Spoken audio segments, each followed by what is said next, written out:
ഇന്ന് സാധ്യമല്ല എന്ന് പറഞ്ഞാൽ പിന്നെ ഒരിക്കലും സാധ്യമല്ല എന്നർത്ഥം എടുക്കരുത്. ഇന്നെന്തുകൊണ്ട് സാധ്യമല്ല? കുഞ്ഞെ, എനിക്ക് ആ ചോദ്യം ഇഷ്ടപ്പെട്ടില്ല. ഞാൻ സൗജന്യമൊന്നും ആവശ്യപ്പെട്ടില്ല. അവകാശമാണോ? അതെ. നിന്റെ കൊടികുത്തിയ അമ്മാവന്മാരുണ്ടല്ലോ, അവന്മാര് പോലും എന്റെ മുമ്പിൽ നിന്ന് ഇങ്ങനെ സംസാരിച്ചിട്ടില്ല. പിന്നെ ഇന്നലത്തെ നീ മനുഷ്യനെ നാണം വേണം. കൊടുക്കാനല്ലേ മനസ്സിൽ വരാൻ. ശരിക്കൊന്ന് ഉറങ്ങണം. ക്ഷമിക്കണം, ഞാനെല്ലാം കേട്ടു. കേട്ടല്ലോ? നന്നായി. എന്തിനാ പണമെന്ന് അറിയാമോ? അറിയാം. ഒരു ടാക്സി ഡ്രൈവർക്ക് കൊടുക്കാൻ. അതെന്തിനാണെന്ന് അറിയാമോ? അതും അറിയാം. എന്തിനാ? ക്രോസ് ചെയ്യാണോ? അത് വേണ്ട. ഉടമസ്ഥൻ മുതൽ ചോദിക്കുക, സൂക്ഷിപ്പുകാരൻ വരട്ടുക. അത് കൊള്ളാം, അസലായിട്ടുണ്ട്. വേണമെങ്കിൽ ഞാൻ എല്ലാം കൂടെ വാരിക്കൂലിയും കൊടുത്തേക്കാം. എനിക്കെന്തിനാ? എല്ലാം കുഞ്ഞിന്റെ മുതലേ. ഞാൻ വെറും ഒരു ട്രസ്റ്റി. ട്രസ്റ്റി? 10-35 വയസ്സായ ഒരു മനുഷ്യന്റെ സ്വത്തുക്കൾക്ക് ഒരു ട്രസ്റ്റി?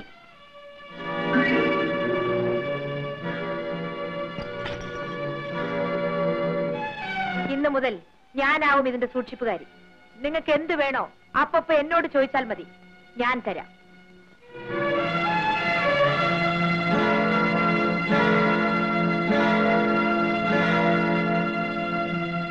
ശശി, ഇനി വരൂ. ഈ വീട്ടിൽ മേലാൽ പുറത്തുനിന്ന് ആഹാരം കൊണ്ടുവരാൻ പാടില്ല, പറഞ്ഞേക്കാം.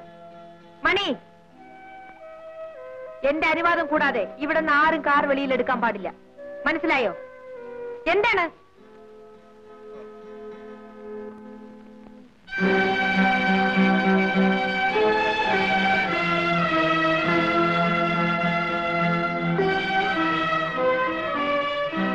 ഇന്നത്തെ കോട്ട കഴിഞ്ഞു. ആ ഡ്രൈവർ പോയോ? പാവം, വല്ലതും കൊടുക്കാമായിരുന്നു.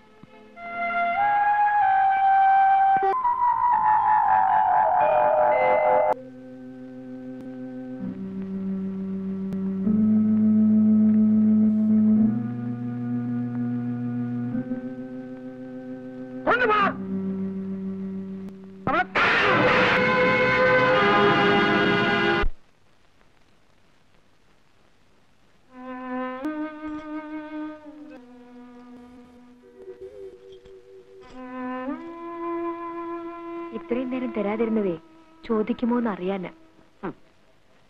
എന്നിട്ട് ഇപ്പൊ ഞാനിത് ആവശ്യപ്പെട്ടോ? അതുകൊണ്ടല്ലേ ഏൽപ്പിച്ചത്. ഞാനിത് വാങ്ങിച്ചില്ലെങ്കിലോ? അങ്ങനെ പറയരുത്, വാങ്ങണം. വേണ്ട, നീ തന്നെ സൂക്ഷിച്ചു വെച്ചാ മതി. ഞാൻ സൂക്ഷിച്ചു വെക്കാനോ? എന്നെ കൊണ്ട് ഇതൊന്നും ആവില്ല. എന്തുകൊണ്ടാവില്ല? നീ ഉള്ളത് കൊണ്ട്. ഞാൻ ആരാണ്?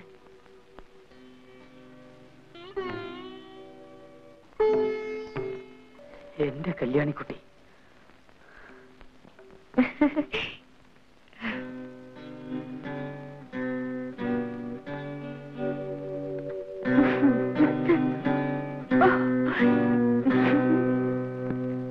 ഇനി ഇവിടുന്ന് ഭക്ഷണം കൊണ്ട് ചെല്ലുന്ന ആൾക്കാരിക്കും തട്ടെന്നാ പറഞ്ഞിരിക്കുന്നത്.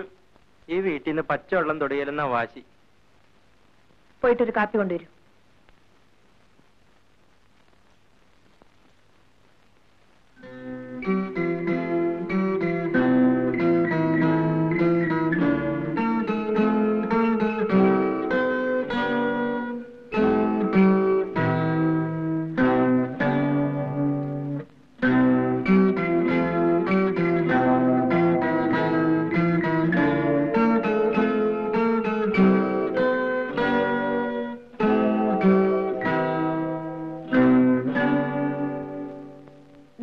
പോലെയാണ് ഞാനും എന്ന് വിചാരിച്ചാൽ മതി.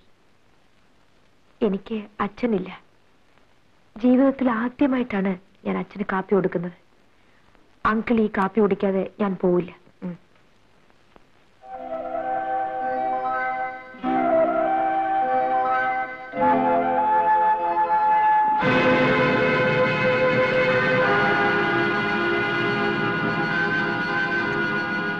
എവിടുന്നെങ്കിലും ഓരോ തേവിളിച്ചിൽ വന്ന് കയറിക്കോളും. പിന്നെ അവളുമാരുടെ ഭരണങ്ങള് ഗീർവാണങ്ങള്. പുറത്ത് അനാവശ്യം പറയരുത്. എടീ, എനിക്കറിയാമടി നിന്നെ ഒക്കെ. നിന്നെയും അറിയാം, മറ്റേ ശ്രീരാമനെ അറിയാം. ശോഭയല്ല കല്യാണിക്കുട്ടി. അവൾ ആകെ തകർന്നുന്ന ഒരു സമയത്താണ് നിങ്ങൾക്ക് വഴിപ്പെട്ടത്. ഞാനതല്ല, തകർന്നതെല്ലാം ഒരു കൂട്ടി വെക്കുന്നവളാണ് ഞാനിപ്പോ. അത് മനസ്സിലിരിക്കട്ടെ. നിങ്ങൾ പട്ടിണി കിടന്ന് ചത്താൽ ഇവിടെ ആർക്കും ഒരു ചുക്കുമില്ല.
അല്ലേ?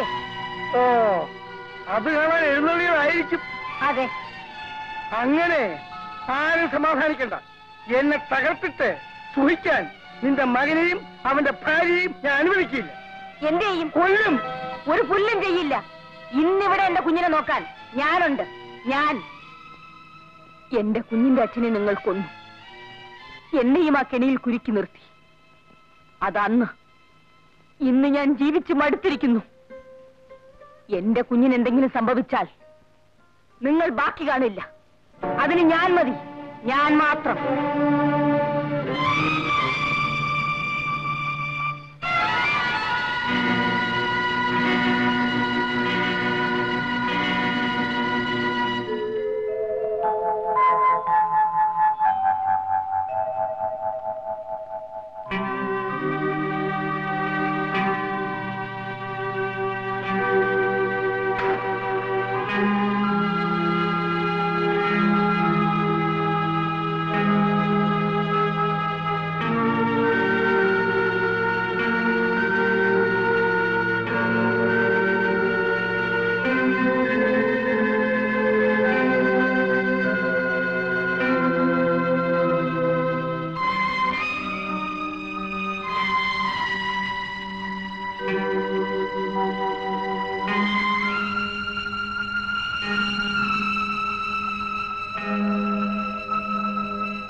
തുടങ്ങിയോ? അങ്കിളുമായി സംസാരിച്ചതിന് ശേഷം എന്തോ മനസ്സിന് യാതൊരു സുഖവും തോന്നില്ല. വെറുതെ അതും ഇതും ആലോചിച്ച് മനസ്സ് വിഷമിപ്പിക്കണ്ട. വരൂ, കിടക്കാം. കിടന്നാലും ഇന്നെനിക്ക് ഉറക്കം വരില്ല. ആ കല്യാണിക്കുട്ടി, രാവിലെ നീയും അങ്കിളുമായി ശോഭയുടെ കാര്യം സംസാരിച്ചോ? എല്ലാം ഞാൻ പുറത്തു നിന്ന് കേൾക്കുന്നുണ്ടായിരുന്നു. അത് വെറുതെ എന്നോട് വിളിക്കേണ്ട കല്യാണിക്കുട്ടി.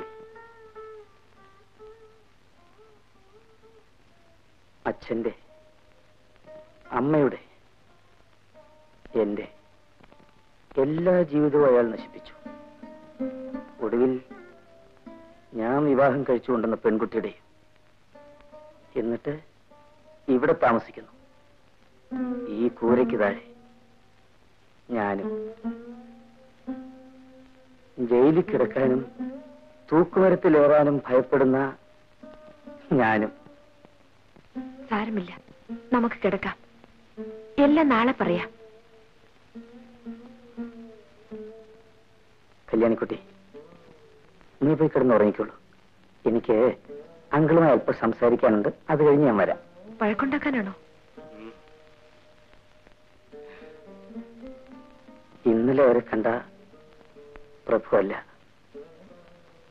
ഇന്നെനിക്ക് ഒച്ച വയ്ക്കാൻ അറിയില്ല. പോയിക്കോളൂ, പോയി കിടന്നുറങ്ങിക്കോളൂ.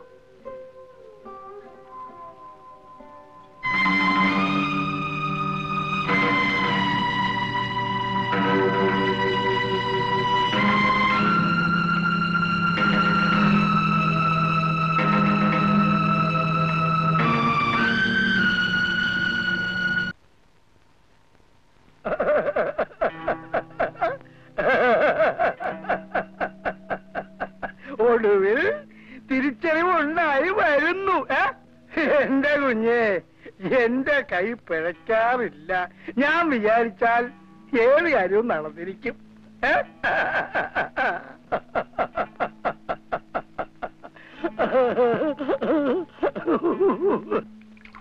ഞാനും കല്യാണിക്കുട്ടിയും അവളുടെ വീട്ടിലേക്ക് മാറി താമസിക്കുകയാണ്.